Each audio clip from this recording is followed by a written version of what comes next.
বন্ধুরা, আবার চলে এসেছি গ্রামের ঐতিহ্য নিয়ে আপনাদের সামনে।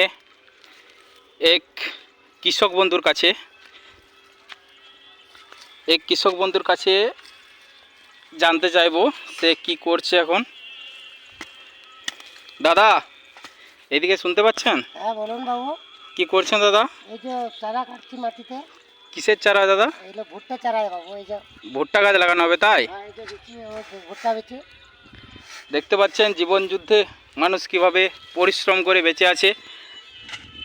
আপনারা দেখতে পাচ্ছেন দাদার একটি হাত নেই, এক হাতে সে মাটি খুঁড়ছে। প্রচুর এখানে সবজিও লাগানো আছে, দেখতে পাচ্ছেন লাউ গাছ লাগানো আছে, অনেক লাউ। তার সাথে আছে ডাটা। এটা কি ডাটা দাদা? এটা লাল ডাটা দাদা, তাই তো? আর এদিকেও সাদা ডাটা লাগানো আছে, তাই তো?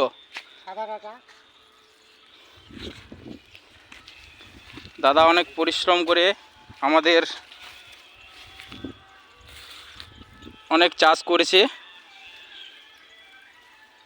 কত পরিশ্রম করতে হয় দেখুন, একটা হাত দাদার নেই, তবুও সে পরিশ্রম করে, অক্লান্ত পরিশ্রম করে পরিবারকে দুমুঠো অন্ন জোগাড় করে দিচ্ছে।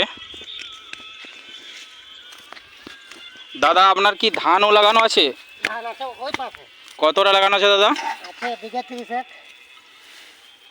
দেখতে পাচ্ছেন আপনারা, দাদা আরও প্রায় 25-30 বিঘার মতো ধান লাগিয়েছে।